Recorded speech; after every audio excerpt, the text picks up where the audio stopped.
On the morning of February 26, 1959, a search party climbed a slope in the northern Ural Mountains and found a tent. It was half buried in snow. It was empty, and it had been cut open from the inside. 9 pairs of boots were still lined up inside. Jackets, food, a camera. Outside, footprints led away downhill. Some were made by socks, some by bare feet. It was minus 30 degrees. Every single person who walked out of that tent died that night.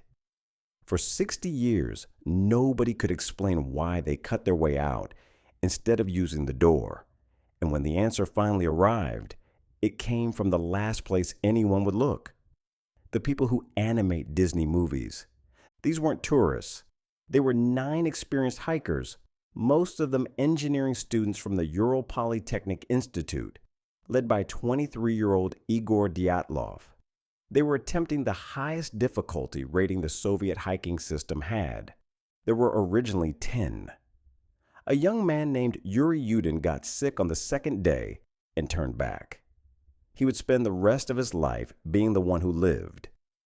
We know almost exactly what their last afternoon looked like because they kept photographing each other. The final picture was taken around 5 in the evening on February 1st. They're digging a flat platform into the side of the mountain, smiling, setting up the tent. Remember that platform. It matters more than anything else in this story. And here's the first strange thing. They pitched their camp on an open, exposed slope in the wind. A sheltered forest was 1.5 kilometers downhill. Dyatlov had chosen the harder, colder option on purpose, probably so they wouldn't lose altitude overnight. The local Mansi people have a name for that mountain. Kholat Syakhl. It translates to Dead Mountain. When the search team reached the tent 3 weeks later, nothing had been stolen and nothing was missing. Their money was there. Their food was there. Their shoes were there. The cuts in the canvas were examined by a Soviet forensic expert who confirmed what the searchers already suspected. They were made with a knife from inside by someone who wanted out immediately. Following the footprints downhill, the team found a large cedar tree 1.5 kilometers from the camp. Underneath it were the remains of a small fire and 2 bodies. Both men were wearing almost nothing, underwear, and 1 sock between them. Branches on the cedar were snapped off up to 5 meters above the ground. Someone had climbed that tree in the dark, in a blizzard, with frozen hands and torn the branches away. There was skin left on the bark. Between the tree and the tent, 3 more bodies were found, spread out in a line. All 3 were facing back uphill. They had turned around. They were trying to return to the camp. The last 4 weren't found until May, when the snow melted. They were in a ravine under 4 meters of snow, 70 meters further into the forest. And this is where the case stopped making sense. 2 of them, Lyudmila Dubinina and Semyon Zolotaryov, had massive chest fractures. A third, Nikolai Thibault Brignol, had a fractured skull. But none of them had open wounds, no cuts, no broken skin, nothing. The medical examiner, Boris Vozrojdeny, wrote that the force required was comparable to a car crash, and he added that no human being could have done it, because a human blow strong enough to shatter a rib cage would have left marks on the outside. Something crushed them without touching them. Dubinina was also missing her eyes and her tongue. Zolotaryov was missing his eyes. And when investigators tested the clothing, some of it carried traces of radiation. The official Soviet file was closed with a sentence that explained nothing and haunted everyone. The hikers died as a result of a compelling natural force that they were unable to overcome. The case was classified. The area was closed to hikers for 3 years. So people filled the gap. A Yeti, a secret Soviet weapons test, infrasound from wind vortices driving them insane. A confrontation with the Mansi, which the investigators actually pursued before clearing them entirely. But the obvious explanation, the one you're probably thinking right now, is an avalanche. And for 60 years, that was the one explanation experts refused to accept. For 3 good reasons. The slope was too shallow.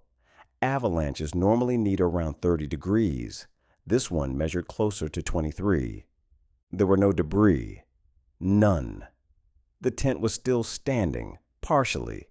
The footprints leading away were still visible 3 weeks later. An avalanche would have erased them. And the timing was wrong. They pitched the tent in the evening. Whatever happened hours later, in the middle of the night. Avalanches don't wait. In 2021, 2 engineers published a paper in a Nature journal that answered all 3 objections at once. Johann Gaum in Lausanne and Alexander Puzerin in Zurich, both specialists in exactly one thing: how snow breaks. Gaum had a tool nobody else in avalanche science had. A few years earlier, he'd visited the animation team behind Frozen, who had built a snow simulation engine to make their film look right. He took their code and rebuilt it for real physics. Here's what the model showed. That flat platform the hikers dug into the slope, it cut through a layer of hard, wind-packed snow. Above it, katabatic winds kept loading more snow onto that layer all night, hour after hour, until the slab above the cut let go. Not as a rolling avalanche, but as a single, rigid block, roughly the size of a car, sliding a few meters and stopping. Small enough to leave no debris field. Slow enough to leave the footprints. Delayed by hours, exactly as reported. And heavy enough, landing on people lying on a rigid bed of hardened snow, to crush a rib cage without breaking the skin. Everything fits. They cut the tent because the entrance was buried, and they were pinned. They ran downhill without shoes, because you don't stop for boots when the mountain lands on you. They lit a fire, climbed the tree, looking for the camp, and 3 of them tried to walk back. The last 4 fell into the ravine. The missing eyes and tongue were the work of months underwater and scavengers, confirmed by the autopsy. The radiation came from Krivonischenko's clothing.